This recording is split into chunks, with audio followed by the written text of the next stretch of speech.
Anyone who has ever worked with a narcissist, shared his or her life with a narcissist, came into the narcissist's proximity and companionship, has been in social settings with a narcissist. Anyone who has come across a narcissist would confirm that narcissists are inordinately, insanely stubborn, obstinate, willful, pig-headed, bull-headed, and just headed their own way. Why is that? Watch this video for the answer. My name is Sam Vaknin. I'm the exceedingly stubborn author of Malignant Self-Love, Narcissism Revisited, and a very obstinate professor of psychology.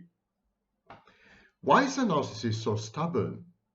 Why is a narcissist not amenable to any change or modification induced by feedback and input from the environment?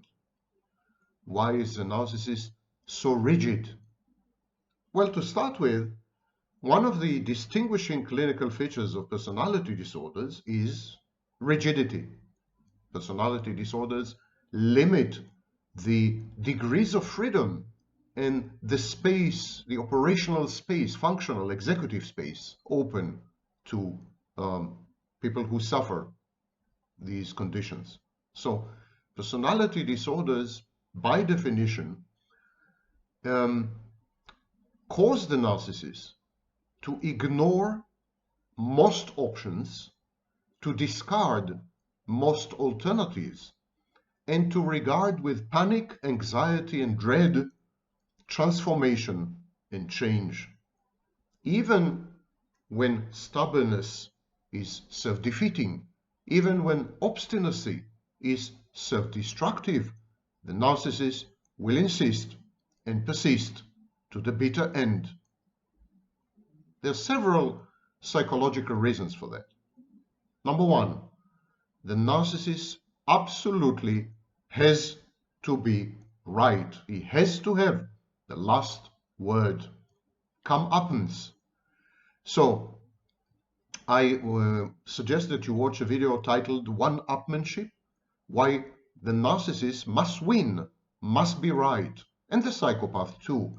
So go to the description, there's a link, click on the link, and shockingly, you'll be exposed to the video. The narcissist has to be right. The narcissist must win. The narcissist world is competitive, and one-upmanship is its organizing principle. And the reason is that the narcissist cannot be proven wrong. The narcissist believes himself. He has a self-concept which is inflated and fantastic and grandiose and godlike. One of the key elements in this self-concept is omniscience. Know all, knowing everything. A godlike treasury or repository of information that is synoptic and all-inclusive and all-permeating and all-pervading. So the narcissist cannot admit to ignorance. The minute you concede that you had been wrong, it means that you were lacking some information, or you got some information wrong, and that means you're not omniscient. That means you're not all-knowing. That means you're not godlike. And of course, this is a challenge to self-concept that is very demoralizing and threatening and could lead to narcissistic injury, or even worse, if it is also humiliating and in public, to narcissistic mortification. These, narcissistic injury and narcissistic mortification, threaten the precarious house of cards that is the narcissistic personality organization. So narcissists are very defensive and very aggressive in protecting this inflated, counterfactual, unrealistic, frankly demented self-concept, self-image, self-confidence, self-esteem, and sense of self-worth.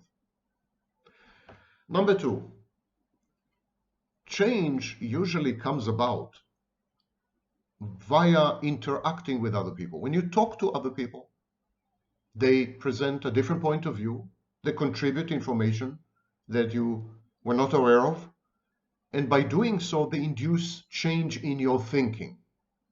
Stubbornness simply means the opposite of open-mindedness. You're closed to the possibility that other people may possess information or ideas or a point of view that are different to yours and that could be even more valid because they conform much more closely to reality, or they yield predictions which are more easily verifiable or falsifiable. In other words, the narcissist cannot countenance and refuses to contemplate the possibility that the theories and hypotheses generated by other people are superior somehow or more valid than his. Advice, the change that advice induces, they're humiliating, is they challenge omniscience, they challenge omnipotence. If you were to listen to other people, if you were to modify your behavior accordingly, if you were to accept transformative change in yourself, if you were to be more malleable, more mutable, more open to other possibilities, to other scenarios, to other alternatives, to other options, to other potentialities, to the fact that reality is in flux and in large part the outcome of a consensus that is fostered and engendered via interaction with other people. If the narcissist were to accept all this, then this rigid self-concept, this rigid self-image that is godlike, omnipotent, all-powerful, omniscient, all-knowing, brilliant, would crumble, simply crumble. So the narcissist must proclaim ostentatious superiority. And by doing so, the narcissist rejects any attempt and any possibility at negotiation, compromise, forging a consensus, changing, considering other options, and so on. It's another source of the narcissist's very visible stubbornness. Narcissists are proud of their stubbornness. They herald their obstinacy as some kind of evolutionary advantage. They think that their gut instincts, their intuition should prevail over science, even over objective data, over other people's experiences and contributions, over any advice and so on. Narcissists render themselves the ultimate authoritative fount and source of knowledge. Anything that emanates from the inside, anything that is founded on gut instinct and intuition is right. Anything that is coming from the outside must therefore be wrong. There is a lot of contempt here. The narcissist perceives himself or herself to be so vastly superior to other people that the outcome, the inevitable emotional, affective outcome, is disdain. The narcissist holds other people to be so inferior that they are undeserving of respect or consideration or compassion or empathy, the way one would, for example, consider insects or low life animals.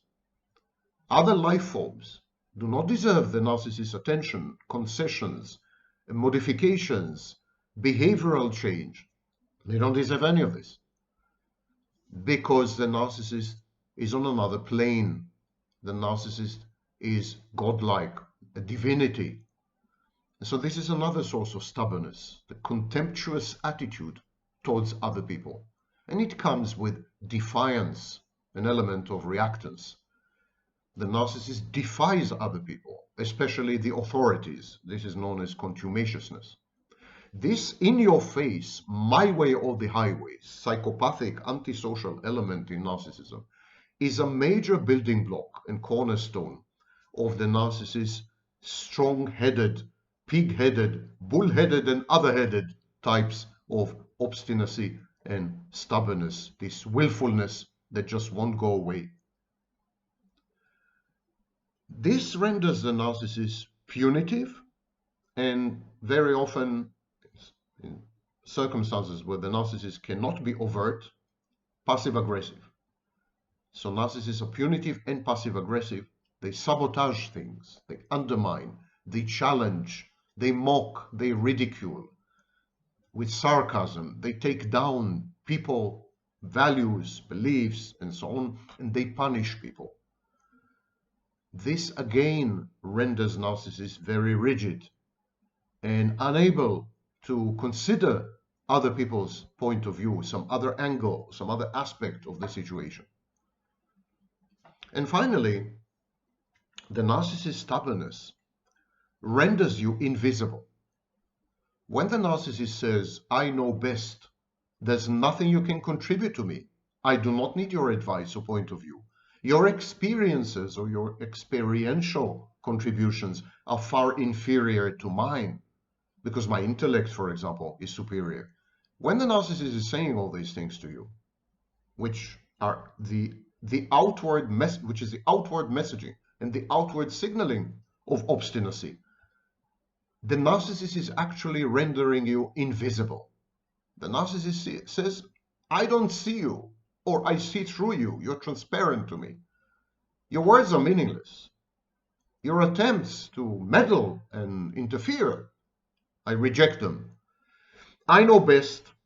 I know best in advance, and there's nothing that can change my mind. Reminds me of a lawyer I had, Ram Kaspi, one of the greatest lawyers in Israel. And Ram used to tell me, Sam, I've made up my mind. Don't confuse me with the facts. Stubbornness is also linked, as I said, to invisibility, your invisibility, but to neglect, indifference. The narcissist's stubbornness, the narcissist's willfulness, the narcissist's headstrong, mulish attitude render you not only invisible, but unimportant.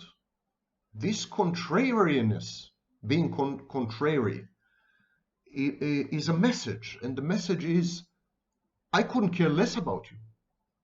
I'm going to neglect you, I'm going to abandon you, I'm going to see through you, I'm indifferent to your existence, to your needs, to your priorities, to your preferences, to your wishes, to your dreams. I'm indifferent to all this. The narcissist tries to convince people that he is or she is actually compassionate. This profound lack of interest in other people's lives, hobbies, social and sexual liaisons, whereabouts, this profound indifference is cloaked, disguised as benevolent altruism. So a husband may say about his wife, I give her all the freedom she could wish for. Then this kind of narcissistic husband would protest. He would say, I'm the opposite of controlling. I don't spy on her. I don't follow her. I don't nag her with endless questions. I don't interrogate her. I don't bother her. I let her lead her life the way she sees fit. And I don't interfere in her affairs. So this kind of narcissist makes a virtue of his or her emotional truancy, absenteeism, neglect, and abandonment. This kind of narcissism misleadingly equates indifference and neglect with freedom, liberty, and liberal open-mindedness. This is all very commendable, but when taken to extremes, which is with most narcissists, such allegedly benign neglect, ostensibly benign neglect, turns malignant. It signifies the voidance of true love and attachment. The narcissist's emotional and often physical absence from all his relationships is a form of transmuted aggression. It's a defense against his own thoroughly repressed feelings. In rare moments of self-awareness, some narcissists may realize that without their input, even in the form of feigned emotions, people will abandon them. So then they swing from cruel aloofness to maudlin, lachrymose, and grandiose gestures, sentimental gestures intended to demonstrate the larger-than-life romantic or friendly nature of the narcissist's sentiments. And this is a bizarre pendulum. It only proves the narcissist's inadequacy at maintaining adult relationships. It convinces no one and repels many, and the narcissist is very stubborn about this. The narcissist says, I am perfection reified. There's nothing I can or should learn. And this inability to learn, this inability to evolve and to grow and to develop, this stagnation in a swamp of his own making, this is the core of the narcissistic pathology. As the self was being formed in early childhood, something interrupted, something disrupted the process, and the narcissist froze forever for the rest of his natural life.